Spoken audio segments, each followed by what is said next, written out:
We're Hassani and Danielle Pettiford, and we're a real couple with real problems who almost called it quits. I was very frustrated. I became very disconnected, very jaded and cold. We have 4 children, going on 20 years of marriage, and we practice what we preach. Our mission, to change the way couples relate to one another and teach them the skills needed to improve the quality of their relationships. This is the Couples Academy Show. Well, good morning, everyone. Welcome to the Couples Academy Show. My name is Hassani, and it is Friday. And you know what Friday means? It means it is relationship Q&A. That's right. We're taking your questions today. So all you have to simply do is text us at 678-200-8996, or whether you're watching on Facebook or YouTube, join the chat conversation. Don't wait till the last segment to get your question asked. Ask it now so that we could take some time to unpack it. We just want to, first of all, honor and acknowledge all of those who tune in live from all over the world. We appreciate you, but we never seem to take the time to acknowledge those who watch the replay. You know, I'm shocked and amazed when I hear people saying, we watch your show all the time. I'm like, I've never seen you. Yeah, because they're not watching it while it is live. So we want to acknowledge all those as well. But good morning, Jackie and Heather and Vashan and Jewel and Nina and Tanike. I hope I'm saying that right. Tanike, Jay, Cassandra, the family's in the building this morning. And listen, before we get started, it's not too late, not too late, not too late, not too late. Calls are coming in, emails are coming in about the Last Chance Weekend, and we want to make sure that you are aware of that. So we want you to watch this quick video before we get started, and we will be right back.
That's right. That's the Last Chance Weekend. Not too late to sign up and get registered. People's lives and marriages have been transformed through that experience.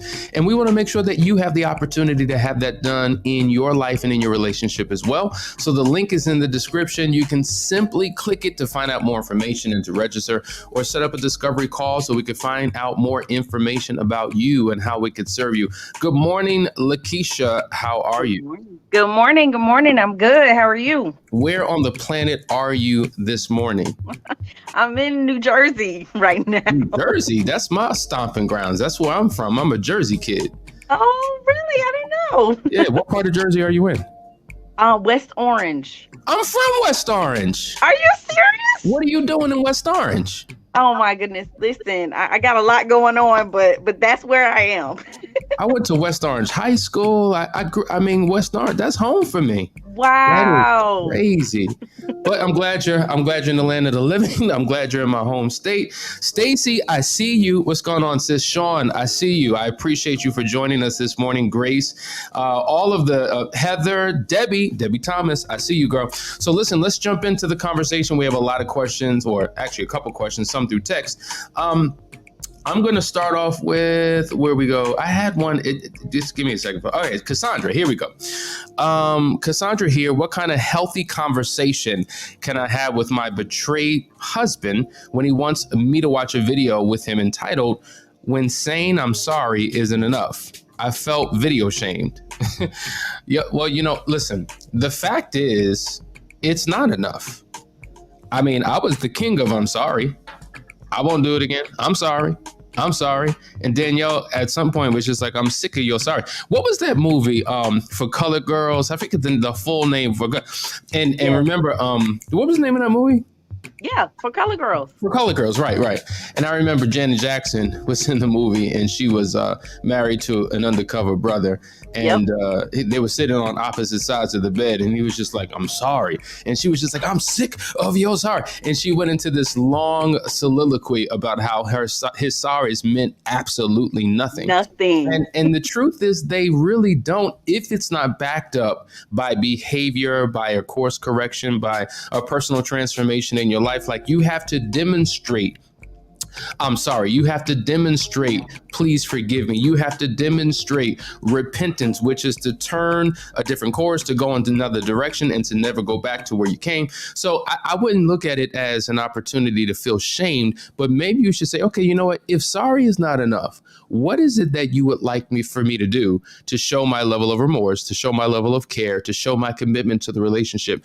Turn that subject into a conversation to pull information from him so that you can meet him where he's at. What do you think, Lakeisha? I think that we definitely have to make sure that the lenses that we're looking through initially are healthy. I know we talk about that a lot on Couples Academy, where, if you're hurt or you're in pain, that it's difficult sometimes to look through things with clear eyes or through clear lenses, because we're looking through the lens of hurt and pain. And so a lot of times that can get us kind of off course with how we process things and how we view things. Don't get caught up in the title, because there definitely have been some really catchy titles, and you think one thing, the title means one thing, but it can mean something totally different. So just be open to the possibility that there's more than meets the eye.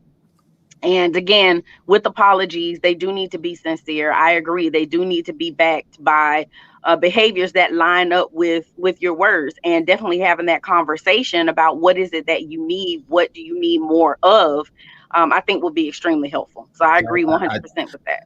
I agree 1,000%. JG has a question. I'm living with an incurable type of HPV that I got from my husband's cheating. So is there hope to save the marriage when I've always been in fear of health complications like cervical cancer? Well, God has not given us a spirit of fear. I'm sorry. Repeat that. I said, God has not given us a spirit of fear.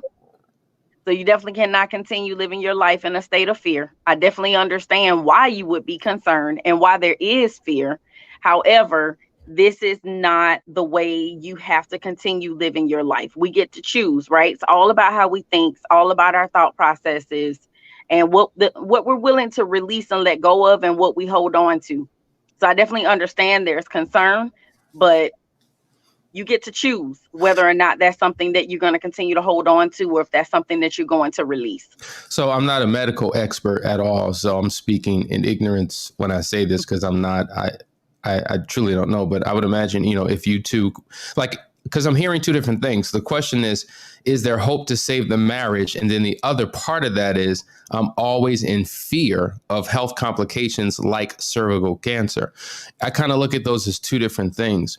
So if you have HPV, which is an incurable disease, whether you're with him or not, that fear is going to be there, unless you're saying, if we continue to engage in sex, I may get reinfected. See, this is where I'm ignorant. So I can't speak to that. But what I will say is that, when affairs occur, there are often complications associated with it. So we just got a call in from a couple. There's a child, right? That is the consequence of the affair.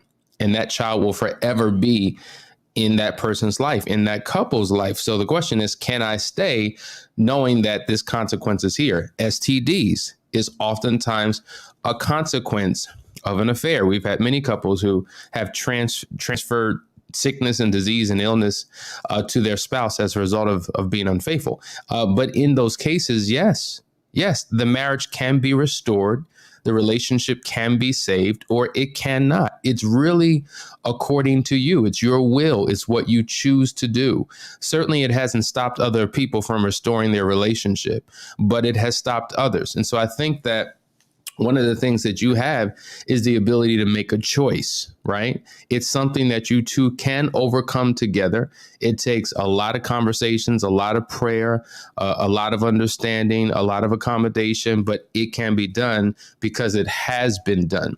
And if it's possible for someone else, it's certainly possible for you. Now, you're a regular here. We've been seeing you a long time. Why don't you just reach out to us? Let's have a deeper conversation, because it's really unfair for me to give you a 2-3 minute soundbite answer along with Lakeisha for such a complicated type of situation. And that's why we have these sessions set up and designed for you. So I hope that helps out. Another question from Dr. Princess God. How do you deal with a husband that constantly cheats and still wants you to keep forgiving them, but you can't see them making efforts to work on the relationship? That's a great question. You want to start off with that, Lakeisha? Yeah, I do, but I also wanted to comment on the last person too, because I think it's a really good question, and I think it's a good conversation to have for others who may be dealing with that. Keep in mind also that sometimes we come into our marital situations with things that we don't know we have. So what's the difference between us entering into marriage and somebody has an STD that they may not be aware of versus it happening post infidelity? So it's still a situation where you guys got to work together and communicate and decide how it is that you want to move forward. But with this one, if they are refusing to change, if they're refusing to stop cheating or to do anything different or line their behavior up with their words, then you have to decide, what are you willing to deal with? What are you willing to put up with? What is your bottom line? Are you going to continue to allow this to happen? Because you get to choose. We all get to choose. Just like every day we get up and choose to work on our marriage, we get to choose not to. So you get to choose whether or not you're going to continue to put up with that. But I also feel like, hey, maybe sometimes bringing in a third party, maybe that helps, because potentially your husband does not realize how he needs to get out of what it is that he's in, if he even wants to. But if he wants to, sometimes we're willing to do it, but we don't necessarily know how. We don't have the tips, the tools, the strategies to get it done. I mean, I agree with you 1000%. There's nothing that you can do to stop your spouse from cheating. So what do? You determine what you're willing to deal with. Some people have a very high tolerance for pain. Some people are willing to endure a lot. A lot of times it's based upon what you saw in your household. So if, your mother was cheated on by your father constantly and she stayed, well, that's the model that you are now potentially mirroring. And if you could see it and see how it played out in your childhood, maybe you can justify it in your adulthood. But at the end of the day, you have to establish it from what I would call laws, parameters, a relational code of ethics in terms of what is acceptable in this marriage and what is not. And at the end of the day, if you have laws, if a law is not honored, right, you can't break a law. A law is unbreakable, but you could disobey a law. And if you disobey the law, what are the consequences? Oftentimes, couples don't establish consequences for their relationships. And a matter of fact, we were just talking about this offline, the difference between, and we need to do a show on this, the difference between unconditional love and a relationship without conditions. Those are two different things. Like, God loves us unconditionally, but there are conditions to the relationship we have with him. And so the reality is, in your relationship, you've got to have conditions, right? You've got to have punishment reward systems built into the structure of your relationship, where you protect you from yourself. You protect your spouse protects him from himself, and you protect each other from your back. Like, you got to protect the marriage. And if that means that, listen, I've got to understand understand that if I violate this, this is the potential consequence. Maybe that will motivate me not to do certain things. But if you have none of that, then it's just like, it's fair game, because guess what? You're just going to forgive me and we just going to be back to normal. So it's not just a focus on your spouse, but what's going on in you that you've continued to allow it. I know you love them. I mean, that goes without saying, but there's some other things in there. Maybe there's a fear of loss, fear of rejection, fear of being alone, fear of starting all over. There's a lot to consider. Maybe I'm financially tied. Maybe I don't see a life without him. There's all types of things that we would need to unpack to determine why you continue to stay. Because listen, I say this all the time. You teach people how to treat you. Period. Point blank. And that's not victimizing the victim, but you teach people that, because if I can do something hurtful and I see your reaction and then I see how it plays itself out and I'm like, okay, coast is clear, I'm good now. I can do it again, see your reaction. So there's a pattern there. So we have to identify the patterns in order to change them. All right, there you go. Let's go to the next one. Fedelina. 100%. Fedelina, how do you make your cheating spouse understand that they have destroyed everything about the marriage, past and present, in ways that they don't feel attacked? That is super interesting that she said the past and present. Yeah, I get that past part. I think what happens is, if we were together for 10 years, and let's just say the last 2 years, you have cheated. I just discovered it. My world is wrecked and destroyed. Now I begin to revisit the past. I begin to look at the last 2 years, because obviously I was clueless it was going on. But then it also makes me question what happened prior to 2 years, because, you know, the affair never starts in the bedroom. It ends in the bedroom. What happened before that? And now I'm questioning, well, wait a minute. Was your love ever authentic? And were there any other women or men? And how long were you feeling this way? It makes me begin to question everything. I think that's maybe where she's going. So how do you deal with it? If the question is, it's all about your perception as well, right? So I just validated your concerns, and I just validated the fact that that's probably the lens that you're looking through. But the reality is, there's a hypersensitivity that takes place once an affair is discussed or discovered. And then what we begin to do is begin to minimize and scrutinize and criticize everything as if it was all bad. And oftentimes it's not, it hasn't been all bad. And the reality is, if you go through the proper restoration process, you can not only heal your present, protect your future, but it will allow you to revisit and have a different relationship with your past. You know, one of the challenges, Lakeisha, is a lot of times when a person is cheated on, because their past was destroyed, they will then destroy every memory of that fake past. We see it all the time. People burn clothing, they cut up pictures, they destroy articles and I don't know, material possessions that were accumulated in one's past that represented special times and seasons in the relationship. So because you destroyed it, I'm going to destroy all of it. And so therefore we have no past, we have a unstable present, and we probably don't have a future. And this is why you need to get with someone who can guide you through a process that can help you. Does that make sense? I get, I like 100%. I get that previous pre-infidelity discovery. You're thinking about what all was real and what was fake. I totally get that. And I think for me, I wanted to go there with, listen, it's not all a lie. The whole past isn't ruined. You know, there's a point in there where things began to go left or whatever the case may be. As you said, it doesn't start in the bedroom. So where did it begin? You know, where's that point where things began to shift or whatever? But she also asked, how do you get him to understand that his mistakes or his behavior, whatever, caused the past and the present to be where it is and messed it up and destroyed it and everything? But I don't know that you can. I don't know that you can make him see. Does he want to see? Is he trying to see? Is he trying to understand? And then again, we talked about this several weeks ago, where we said, literally, you may have said the same thing to your spouse 25,000 times. And Hassani comes in, Danielle comes in, Jeff comes in, I come in. We say the same thing one time and they get it. So sometimes it's just hearing it from someone else that finally they get it. Yeah. That's very, very, very true. There's a bunch of questions, so we're going to hit these. KP Chai says, how can I resist the urge to contact the other woman? My husband is very remorseful, but why do I want her to pay also? Because she was a part of it.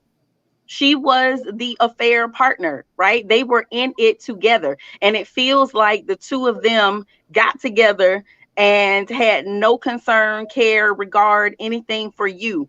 So you want that person to feel the pain also, but that's not healthy.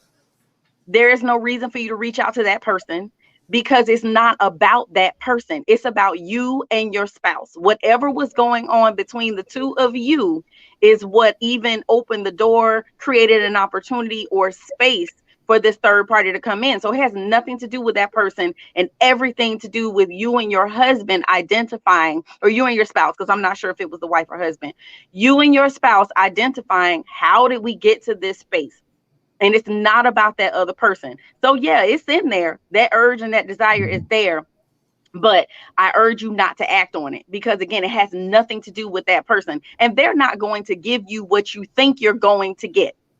All of your answers lie in your spouse. And that's who you need to be conversing with. And in this situation, she wants the other person to pay, right? So Yes. in essence, she wants to harm, maybe not physically, but at least I want to give her a piece of my mind, whatever that means when you say you want to harm her. But the reality is the pain that you could potentially put her through isn't going to take away your pain. Exactly. So oftentimes we think that if I do something bad because vengeance is mine, actually it's the Lord's, right? But vengeance is mine. I've got to seek vengeance, retribution. She's got to pay. But it doesn't make you feel any better. It doesn't. Can I say something too?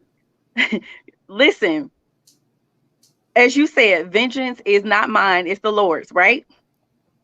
God literally led me to send the affair partner flowers.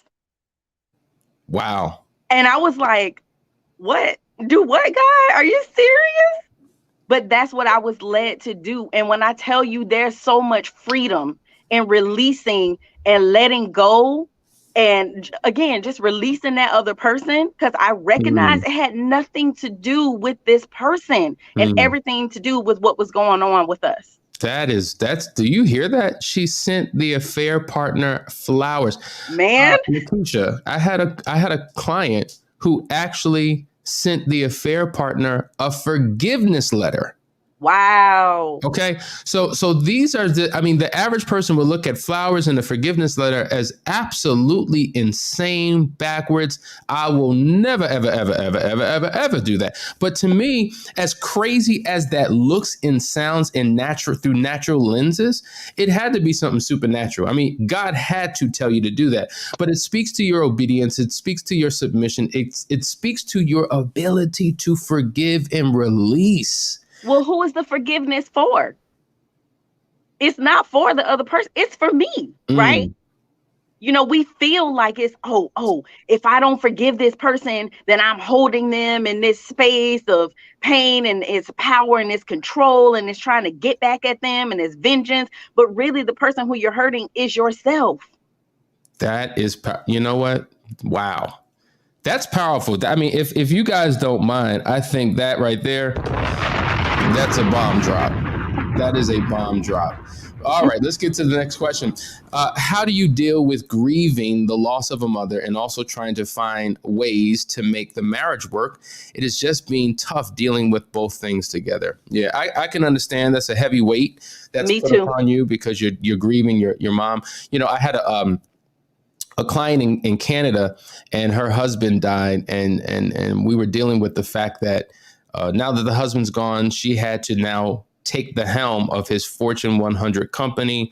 She was over like 300 employees. She had children. She had a lot going on. And so she had to hire a team. She had to have support of family, friends praying for her, checking in on her, taking care of a lot of the normal day-to-day so that she could run this corporation. Then she had to hire consultants. It's a lot. It's a heavy burden. It's a heavy weight. And so you need to have a support system in place to help you if you're going through. But outside of those major things, the reality is, if you think about a highway can have 4, 5, 6 lanes.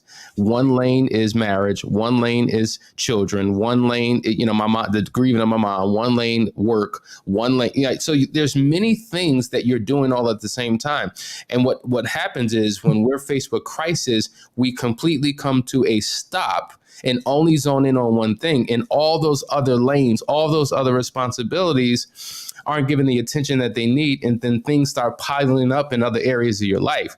I'm just saying it's all about time management, properly managing your emotions, having a support system in place to guide you through this season that you're in.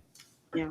I actually had to deal with that. Losing my mom. I lost my mom to cancer, and trying to balance all of those things, work and the relationship and being a mom, and losing my mom, who I was very close to, literally talk to this woman every day, 3 times a day.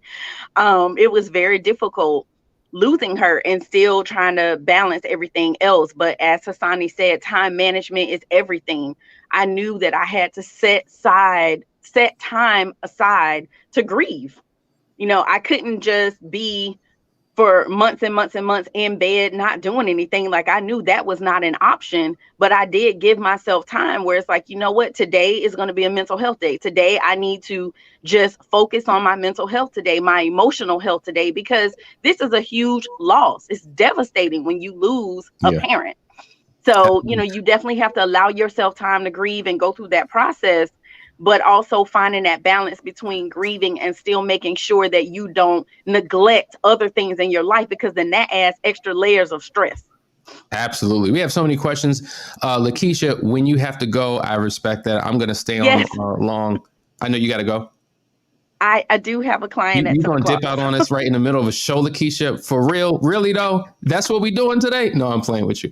All right, no, when you have to go, I understand. Mishka says, I need to speak to someone about my marriage. Well, simply go to our website, couplesacademy.org. Let's set up a discovery call so that we can help you. All right. Hi there. Good morning. My husband believes that transparency has different definitions. Is that true? Is omitting information considered a lie during and post infidelity? Well, yeah, it is true. Transparency has different definitions, just like any word there has different definitions. Yeah.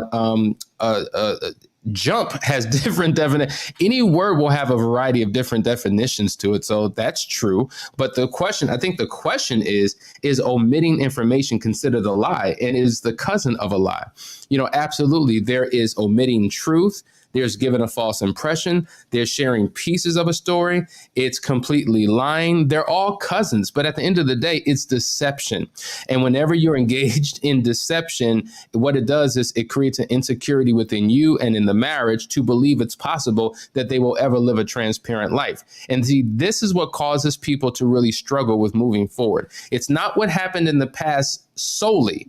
It's how you continue to show up in the present, which gives me an indication of who you may continue to be in the future. So there's no room for deception. Yep.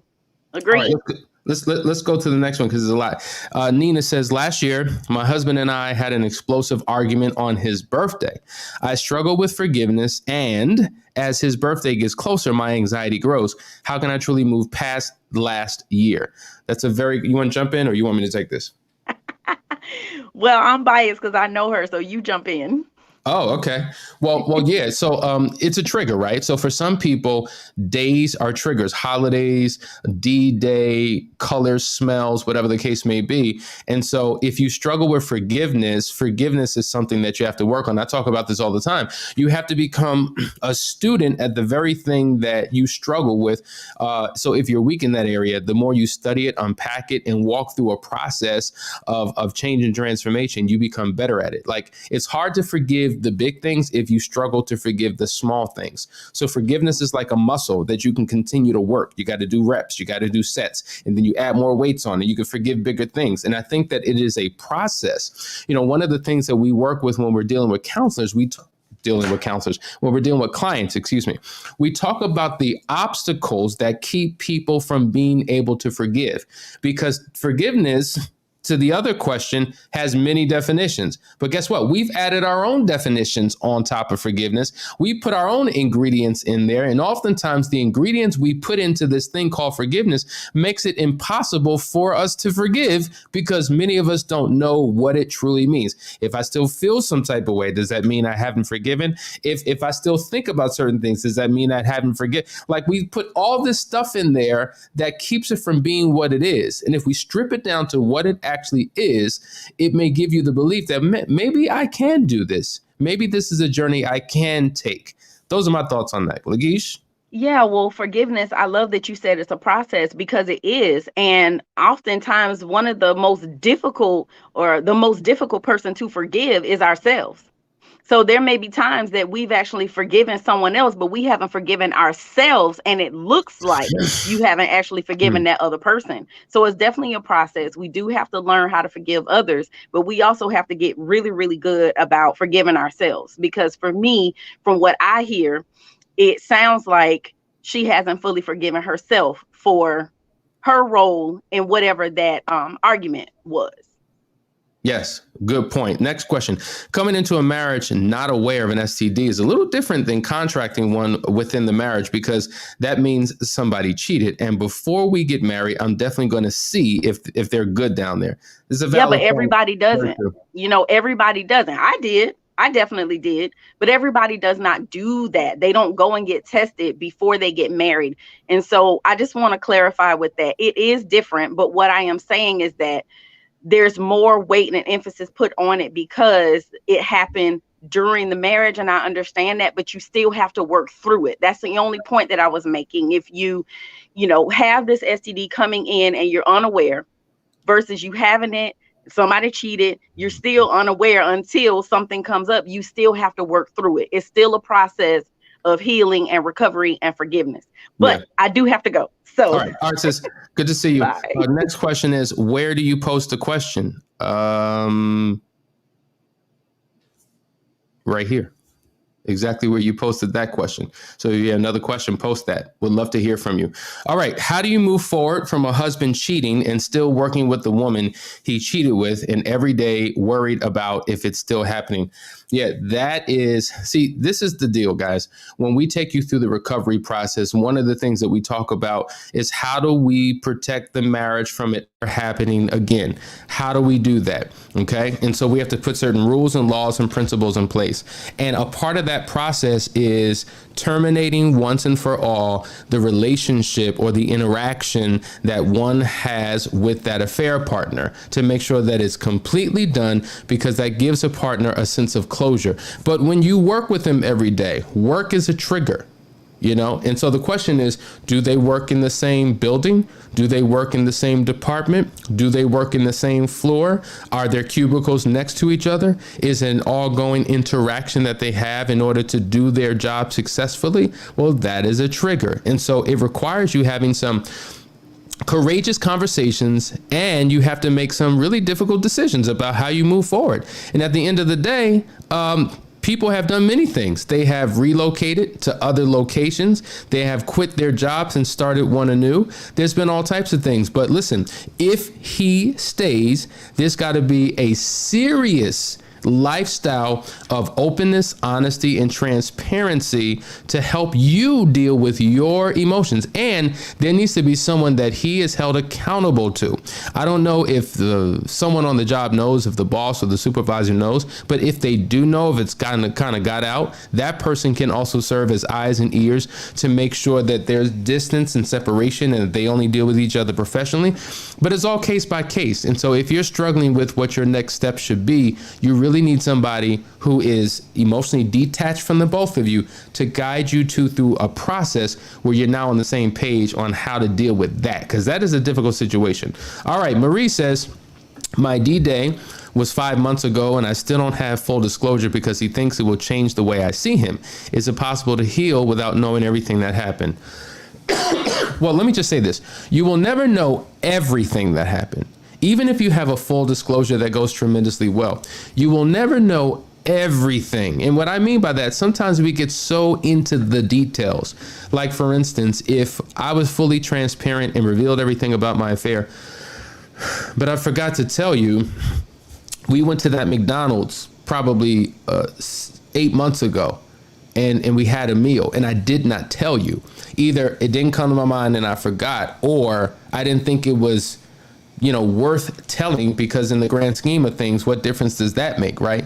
So my intention or the way that I saw the full disclosure, I made that no big deal. For you now hearing that 6 months later, it's a huge deal, because I'm yet still keeping things from you. But the point is, you will never know everything, because it's hard to recount every single detail of every single day, particularly if this was an affair that lasted a couple weeks, couple months, couple years. However, the larger point of your question is, he's not being fully transparent, period.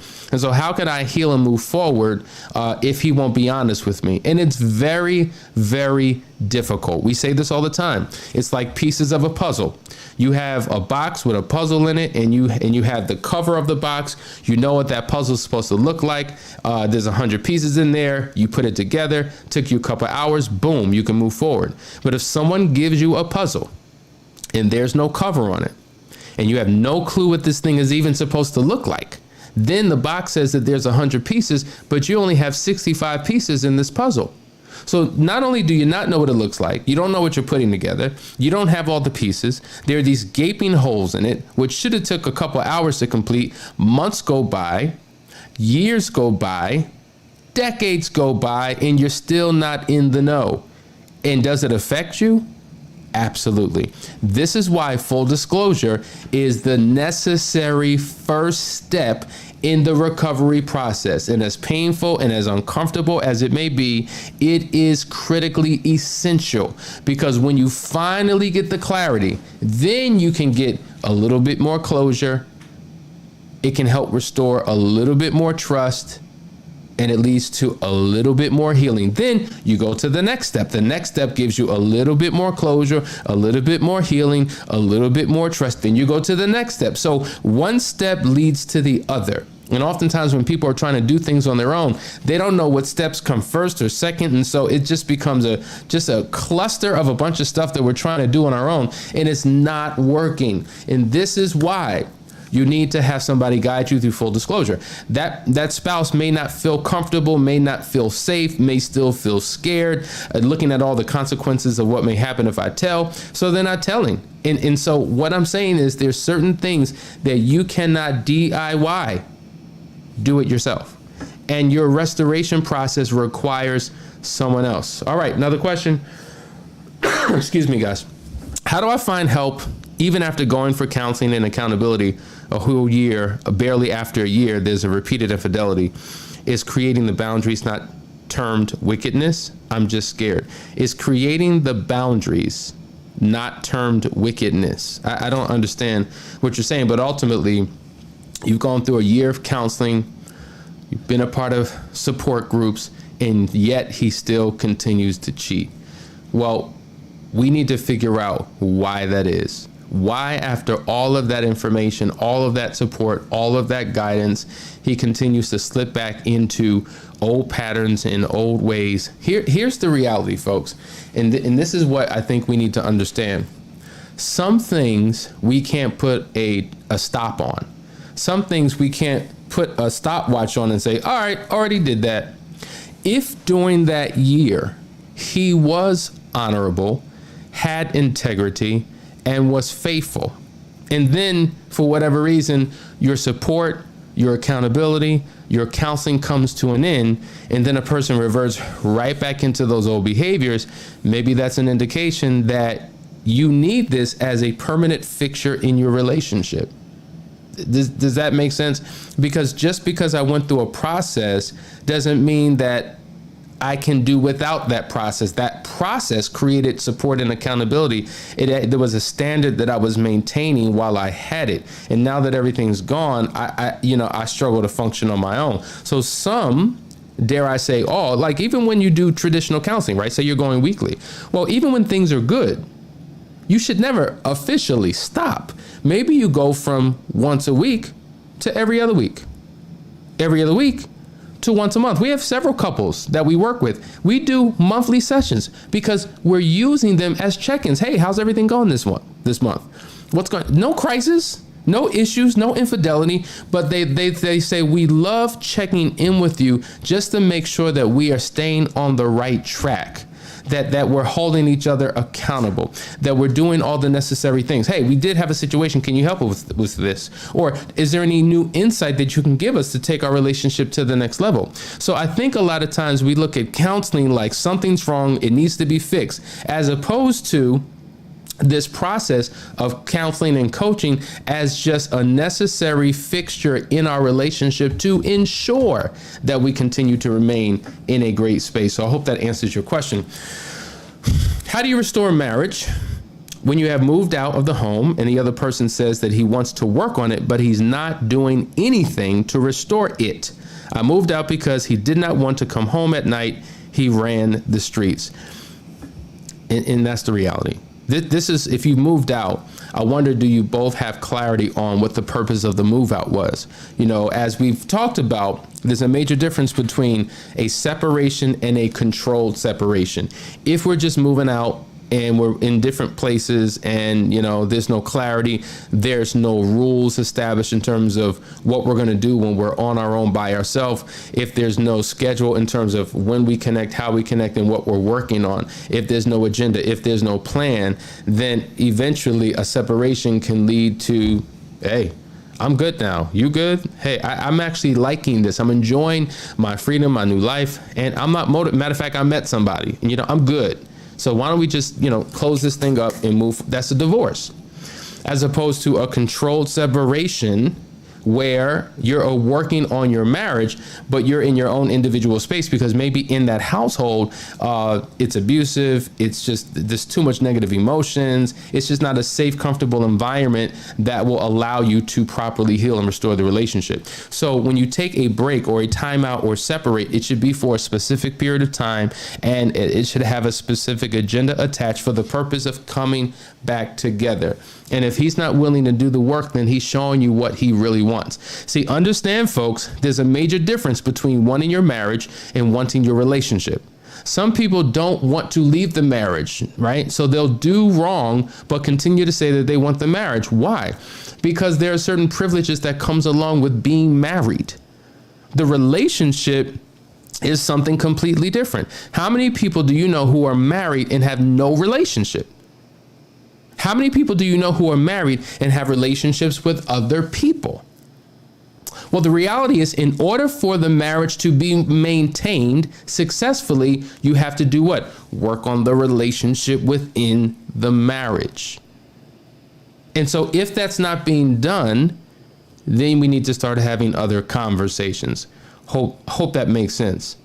I'm just reading them as they come. That's walking in freedom. Wow, forgiveness is never the other person, but for you. Very true. Carmel says, how do you know that you have truly forgiven someone that wronged you and has never apologized? Well, forgiveness is not based upon someone else's apology.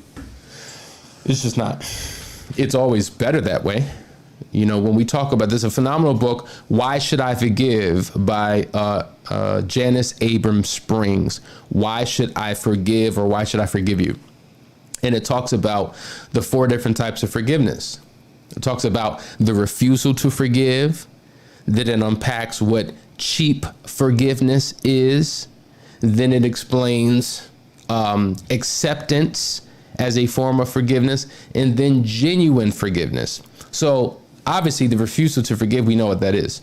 Cheap forgiveness is, fine, whatever, Bible says forgive, I'm gonna just forgive. Or fine, I don't want to deal with it, let's just move forward, we don't need to have no conversations, I'll just forgive you, let's go, right? So you're really not addressing anything, and you just made a decision to do it for whatever reason, but that pain really hasn't gone away.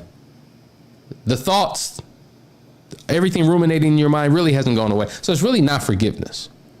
But then you have acceptance. Acceptance is when you choose to forgive for yourself because you don't want to carry the hurt and pain. Now, with acceptance, you are dealing with an unwilling participant. So if you have someone who has passed and you never resolve the issues. They can't be a part of a healing process or a recovery process with you, but you can still forgive them, though they're not participating in your forgiveness.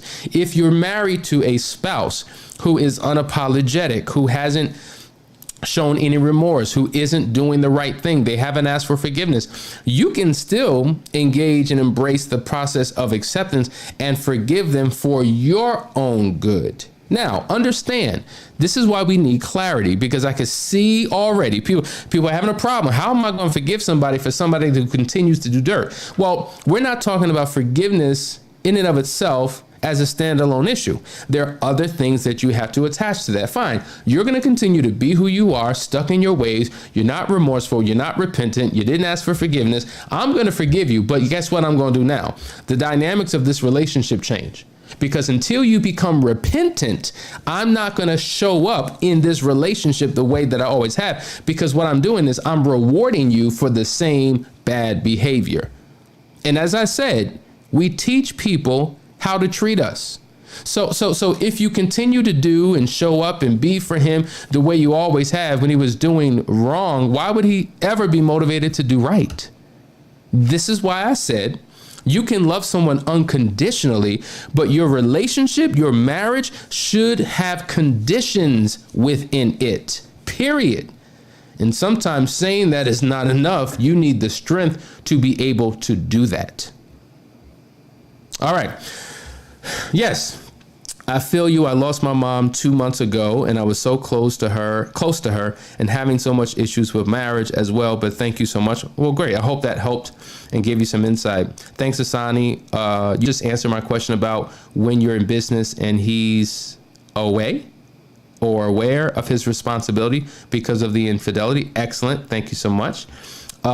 Because we focus on brake lights rather than focusing on the healing of self. Okay, very good. Another question. Is it wrong to go through your spouse's phone, considering the fact that he has cheated in the past and my husband refuses to be transparent with the phone? Quick answer, no. Next question. How do you do a controlled separation when they don't want a divorce? There's a video. I want you to go on YouTube and I want you to type in controlled separation and put Hassani Pettiford next to it. It'll pop up in the search, okay? It'll actually, I have the same video titled twice. One is like controlled separation and one is about how to save your marriage or something. But just put in controlled separation and then Hassani Pettiford, and I have a 30-minute video that unpacks in detail exactly what a controlled separation looks like. Jackie, forgiveness is something that you do and you must practice it, perform it, and live it daily. If you want to forgive, it is not easy, but it is achievable if your mate is seeking forgiveness. He or she will understand full disclosure. Also, the offender will be compassionate to random triggers if you are working on getting better. Excellent point. Thank you so much for sharing that, Jackie. Pam says, I think most men in general are not fully transparent. Us women need details. They're not good with sharing details. Well, I would say that it's true that many men, I don't know about most men, and I would also say that many women are not transparent. I don't think that lying is gender specific. There are some lying men, but there are some lying women. And I think that once we kind of assume that, it goes back to this idea of, women are, you hear this all the time. Oh, this is my better half. So in essence, her gender somehow makes her better. Men happen to be the worser half, I guess, because of our gender. We're liars, and while it's true that we do lie, well, what makes us liars? The human aspect of who we are. And there's a human aspect of who women are as well. And there have been many men who have been seeking transparency in their wives and do not get it. So I think it's something that both men and women need to embrace as a core foundational principle, because it is the foundation for a healthy relationship. I think many people lie about different things for different reasons, but whatever the reason is, it's not necessarily a justifiable reason because it leads to deception. Okay, Mama Manny, what advice do you have for me? I'm 25 in a few days. I have 2 small kids. with my kid's father. We broke up due to issues with his drug use, and he's in rehab getting that together. Without drugs, he's the perfect guy. So what advice do I have for you? I'm 25 in a few days now. So, okay. So he's in rehab. So he's getting the help that he needs. Well, do you have a desire to continue to be a family with him? If he gets the necessary help, I mean, you two have children together. I'm assuming that possibly you live together. I don't know the specific dynamics, but I would say right now, while he's in rehab, your responsibility is to be the best mom you can be and love on those children and create a safe environment for them and make sure that the father's addictions don't have a negative impact on the household. You know, oftentimes in relationships, when people struggle with alcoholism or drug abuse, it tremendously can wreck the household. And your number one thing is to be a mama bear, to protect those children. And you can love him, but at the same time, it doesn't mean that you accept every bad choice and behavior that one makes. And it goes back to the point. I guess I'm going to keep on saying it today because somebody needs to hear it. Loving someone unconditionally is different than being in a relationship with conditions. And when a person struggles with an addiction, you need conditions, you need rules, you need parameters, and you need to be strong enough to execute, certain consequences if those rules are violated. At the end of the day, otherwise you're signing up for a whole lot more of the same. So if a person is dealing with their addiction versus a person has been truly healed and delivered and set free from their addiction, two different things. And if they've truly been set free, then they wouldn't mind having rules to help govern their life. And so in addition to him getting rehab help, he should be a part of an ongoing support group. He should be surrounded by a bunch of brothers who have overcome the issue that he's struggling with. Who do you listen to? You listen to people who have what you want and have been where you are. And if you do that, then it will give him what he needs to be the best version of himself. And as you continue to be the best version of yourself, you too could be the best parents to your children. Jackie says, I hear you, Pam Hall. But if he's not transparent, it is normally because he doesn't feel safe in the space. In that type of conversation is best held in a counseling session so that he feels safe. Hit up Couples Academy. Thank you for a consultation on how you can receive and get the details. I appreciate that. And I appreciate the fact that you guys talk to each other, encourage each other, give great advice based upon your experience to each other. Very, very helpful. All right. My spouse told someone he loved them. Now it has lost its impact with me. The words, I love you, feel diluted. What can be done to regain the impact? I get it. So whether it's I love you or, hey, babe, you call everybody babe, you call me babe. Babe no longer has an impact on me the way it once did because you loosely and casually give it around to others. And this is why I say, this is something that you have to work on, right? This is what we mean by setting proper boundaries. Now, number one, is he repentant for what he said to this other woman? And when he said it, what did he mean? Like, this is why it's important to have conversations. What was the context of it, right? So was he involved in an affair? Was that affair an emotional affair that became sexual? We talk about the difference between authentic love and affair love. They're two different things.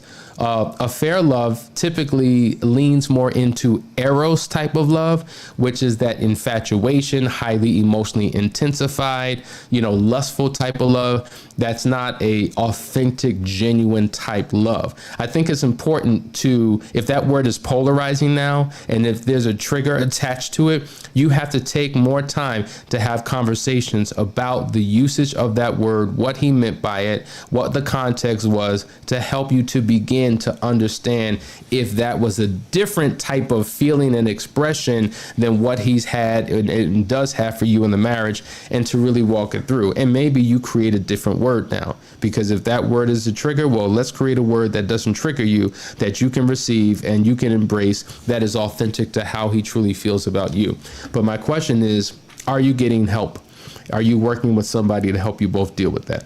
All right. Thank you for answering my question. Oh, from before I asked, you explained that some people have a marriage but no relationship. That revealed my frustration. Very good. I hope that did help. Lots of questions. I love it, guys. I don't trust my husband's thought process. He sets up plans to create trust, like using his computer in my presence and staying off his phone around me, which then only lasts a week. Not consistent. Fix? Yeah. Consistency is key, guys. consistency is key. And if you're not trusting him, this speaks to a larger issue. So there's something called the policy of radical honesty. And according to the policy of radical honesty, there are 4 components. You have historical honesty, when you're honest about the past. You have current honesty, when you're honest and open and transparent about your present. Then you have future honesty, which is when you're open, honest, and transparent about your future plans and decisions. And then there's emotional honesty, when you're open and honest about your feelings, your thoughts, your opinions, things of that nature. And so once again, it's a muscle. If people are used to lying, omitting truth, giving false impressions, deceiving, holding on to secrets, it is a process you have to go through to change course and begin. Because if that's how I've always been, it's not like flipping a switch and boom, all of a sudden I become honest. It is an intentional journey that you have to take with accountability. And oftentimes people lie because there's some fear, either a conscious fear or a hidden fear that they're holding on to, which justifies the lie. And so those type of things sometimes need to be unpacked with that person so that they can dig inside themselves to figure out, what is the source of this? Why am I the way that I am? Why am I not transparent and open with my spouse? And once we can get to the why, then we can begin to work on a process to correct it. All right, where did I leave off, guys? I think this is, how do I cope with a partner who wants to play poker 4 times a week and come home late? Bills are paid, but there's no transparency with the finances. I trust him to pay the bills on time, and he does, but I don't feel comfortable with him coming home late 4 times a week. Counseling, sis. Just reach out to us. Like, at the end of the day, if you're having a conversation with your spouse, expressing your concerns, and they're not open to what you're saying, or maybe there's more to the story than what you're presenting in your question, watch these videos together with your spouse, right? Read a book together on marriage and communication. Go to a counseling session with somebody that can help navigate your situation. Go to the Last Chance Weekend. I mean, that's how you do it. And if we all do that, I think we'll win. All right, another question. I guess my worry is the future. If that doesn't get fixed, I know shouldn't worry about that, but I don't know. I'm not sure what's being said, guys. Got a couple more. Jackie says the issue is you feel betrayed because he put poker before spending time and energy with you. He probably doesn't understand why you feel betrayed. You really need to call for a consultation. Yeah, got you. Thank you. Thank you, guys. I appreciate you. I need to bring some of you on as a co-host to help me out here. All right. My husband is a serial cheater. He recently took a woman to the beach, got a suite and dinner. He never does any of these things with me. Now he's wanting to correct his wrongdoings and take me out. Well, I'm glad he's wanting to correct his wrongdoings. The question is, what is he trying to do to correct it? Is it taking you to a suite on the beach? Will that correct it? Is it going through a process of healing and restoration to become the best version of himself? Is that what he's trying to do to correct it? Is it his willingness to go to counseling? Is that what he's willing to do to correct it? What is he willing to do? And is what he's willing to do long lasting and effective? Will it produce change within him, not a quick fix to a situation because he was exposed? So that would be my question to you. What path are you guys taking to get what it is that you need? Okay, I took my husband back after he came back, changed, crying, asking to come back home after he's been having an affair. He talked to the kids and he finally comes home. Everything was going great until it wasn't. He's having the affair again and goes from being his great husband and father to just careless and out in the open with the other woman. How do you go from one to another just like that? How does he go from one to another like that? I mean, because that's the behavior that he's engaged in, and he's not repentant, and the change wasn't long lasting. And then that's the point that I'm ultimately making. We think that we can put a quick fix or a quick stop on a behavior without addressing the real issue, the root issue.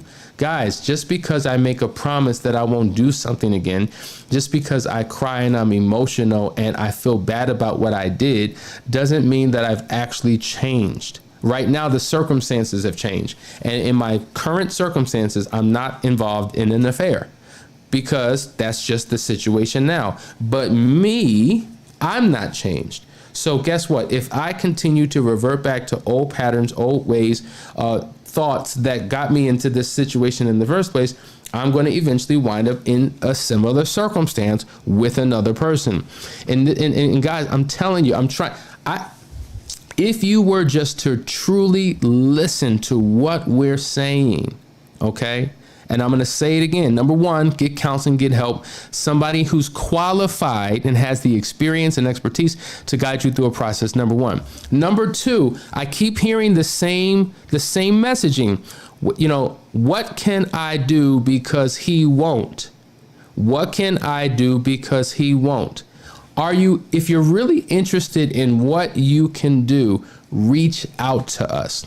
This is why we offer individual sessions. I know we are Couples Academy, but we work with individuals to help you come up with a plan, okay, and a strategy and a process for your healing and for the shifting of things within the relationship to get you two back on track. That is what I would encourage you to do. Guys, just reach out to us. We're not going to bite. We're not going to cook you in a pot and eat you up. We are going to care for you. We are going to love on you. We're going to give you everything that you need to restore your relationship. So all you have to simply do is go to the website at couplesacademy.org. Set up a discovery call. Reach out to us, 678-200-8996. Guys, I hope that today was a good show and gave you what you needed. Man, we went an hour. I've never done that before, but I appreciate the fact that you had questions and that you're staying on with me. But listen, even when this show's over, post your question because I see the comments. We'll add it to the next conversation. But in the meantime, enjoy your weekend. I'll see you on Monday. Listen, we're doing a new series. We're talking about sex addiction. What if I'm married to a sex addict? What do I do about that? Stay tuned. We're going to deal with that all week long, and it's going to be powerful.